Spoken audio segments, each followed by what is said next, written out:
Olá, eu sou Rafael Revadan e este é o Som da Ciência, o podcast da Sociedade Brasileira para o Progresso da Ciência, a SBPC. Em ano de eleição presidencial, não dá para falar de outro tema que não seja política. Nos últimos anos, o país vem enfrentando um sucateamento de sua política científica, contingenciamentos, realocamentos de verbas, embargos, teto de gastos, muita burocracia para dizer uma única coisa: não temos dinheiro para a ciência. Nessa temporada do Som da Ciência, a gente vai falar de política científica, mas principalmente de orçamento. Quais são os caminhos burocráticos que viabilizam o desenvolvimento da ciência no país? E já adianto, sem recursos não há ciência. Sempre no ano anterior, o governo federal define o quanto será disponibilizado para cada área no ano seguinte. Mas esse caminho não é tão simples. E quem explica é o professor Glaucio Oliva. O orçamento público é uma peça que é, em geral, uma proposta que vem do executivo, mas que depois tem que ser aprovada pelo legislativo. Ela tem, na sua preparação, duas etapas. Ambas precisam ser aprovadas pelo legislativo. Uma é a Lei de Diretrizes Orçamentárias, que é a que define, digamos, os princípios gerais em que cada órgão do executivo e do legislativo e do judiciário vai ter que seguir aquele procedimento para elaborar a sua proposta de orçamento. Essa lei, em geral, por exemplo, no caso do Brasil, ela costuma ser apresentada no primeiro semestre de cada ano para que ela possa ser aprovada, e aí, uma vez aprovada, o governo tem que usar aquelas diretrizes para elaborar a sua proposta de orçamento. Glaucio Oliva é engenheiro, bioquímico e membro titular da Academia Brasileira de Ciências, a ABC. De 2011 a 2015, ele foi presidente do Conselho Nacional de Desenvolvimento Científico e Tecnológico, o CNPq. E se tem uma coisa que ele precisou aprender na prática, é como funciona esse tal de orçamento público. Quando começa o ano, o governo ele tem lá aquele limite que ele pode gastar, o que ele pretende, o que cada órgão pode gastar, mas o governo não sabe quanto ele vai arrecadar, de fato, de recurso, com os impostos, e imposto de renda só começa a entrar quando as pessoas terminam suas declarações. Nos estados, por exemplo, o IPVA só entra em janeiro, o IPTU nos municípios só entra no começo do ano, em geral, enfim. Então, o governo, o que ele faz? Depois do orçamento aprovado, existe uma segunda barreira, que é o chamado decreto de execução orçamentária, em que aí o executivo, o governo, em geral, nesse caso, o Ministério da Economia que faz isso, mas é um decreto assinado pelo presidente da República, no caso federal, ele diz o seguinte: olha, calma lá, eu posso gastar 1.000, mas eu vou programar o seguinte: no mês 1, no mês 2, no mês 3, você só vai poder gastar 20 no mês 1, 40 no mês 2, 60 no mês 3, e ele vai fazer uma programação orçamentária para o ano inteiro, né? Além disso, em função da arrecadação ou de reprogramações orçamentárias, o governo pode chegar e falar assim: opa, eu já vou te avisar que, embora o orçamento tenha aprovado 1.000 para a sua atividade, eu vou contingenciar esses 1.000 e te aviso desde já que você só vai poder gastar 800 ou 600 ou 500 ou 400. Contingenciamento é um nome bonito para bloqueio. Imagina que você emprestou R$1.000 para um amigo e ele combinou de te pagar R$100 por mês durante 10 meses. Passam 2 meses e ele fala que não vai conseguir te pagar naquele mês, mesmo com você contando com aquele dinheiro.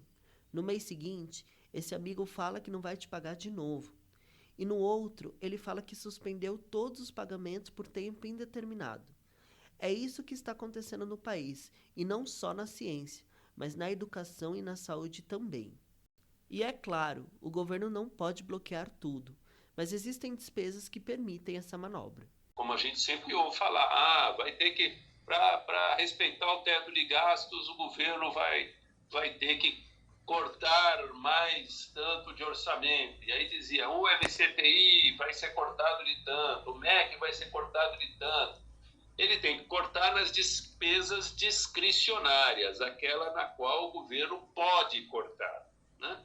E tem aquelas que ele não pode cortar. Por exemplo, ele não pode cortar no pagamento de pessoal. O pagamento dos salários dos servidores federais não é contingenciável, ele não pode cortar nisso daí. Mas ele pode cortar outras coisas, né? Por exemplo, nas universidades federais, nesse momento, estão sofrendo gravemente dos recursos de custeio para pagar água, luz, telefone, despesas básicas de segurança, etc., essas são despesas que vêm dentro da fatia do que se chama orçamento discricionário do Ministério da Educação. Então, vem o governo e fala assim, o Ministério da Educação, vocês vão ter que cortar 5 bilhões de reais aí no seu orçamento. Aí o Ministério da Educação olha todas as seus órgãos orçamentários, ou seja, que tem lá um certo orçamento, e diz, olha, então, para completar 5 bilhões de corte, vai cortar tanto daqui, tanto dali, tanto de acolá. Tipicamente, corta das universidades federais. O último contingenciamento do governo federal foi por meio da medida provisória número 1136 de 2022, que compromete recursos do FNDCT, o Fundo Nacional de Desenvolvimento Científico e Tecnológico, até o ano de 2026. Com essa MP, é estimado um bloqueio de 14 bilhões no orçamento científico do país, sendo 2,7 bilhões contingenciados já nesse ano de 2022. Essa ação tem sido chamada de inconstitucional, como explica o professor Glaucius. Todo mundo diz que é inconstitucional, foi dizer o seguinte, ok, você tem uma lei que proíbe contingenciar, então eu vou fazer uma outra lei. Uma lei que agora vai permitir contingenciar. E o governo, em vez de mandar um projeto de lei nesse sentido, toda lei pode ser modificada, tá certo? Você aprova uma lei e você pode, em princípio, mandar um outro projeto que modifica uma lei anterior.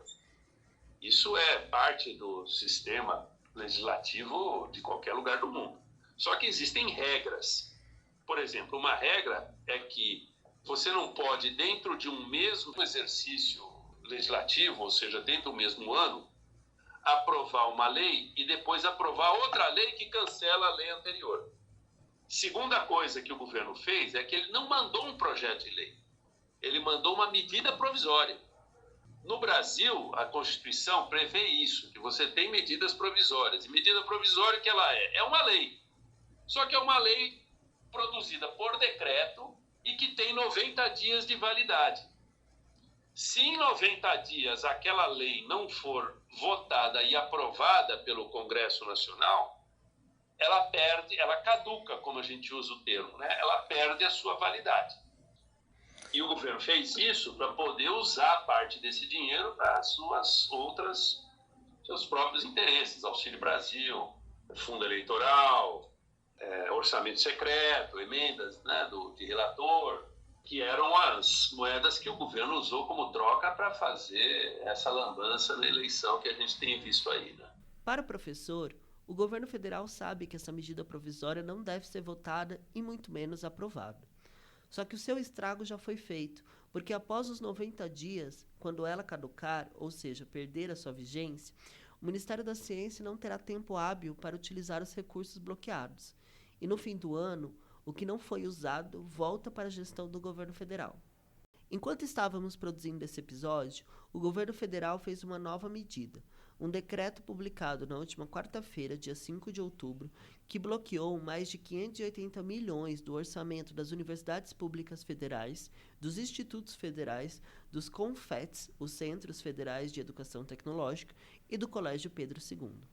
Em nota, o Conselho Nacional das Instituições da Rede Federal de Educação Profissional, Científica e Tecnológica, o CONIF, afirmou: diante desse contexto financeiro e orçamentário caótico, quem perde é o estudante, que será impactado na continuidade de seus estudos, pois os recursos de assistência estudantil são fundamentais para sua permanência na instituição. Transporte, alimentação, internet, chip de celular, bolsas de estudo, dentre outros tantos elementos essenciais para o aluno, não poderão mais ser custeados.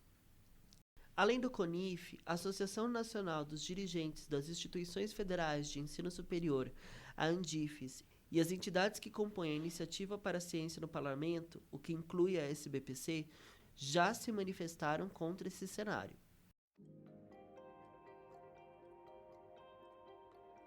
O podcast Som da Ciência é uma produção da equipe de comunicação da SBPC e está disponível nas principais plataformas agregadoras de podcast.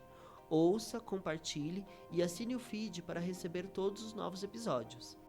Até a próxima!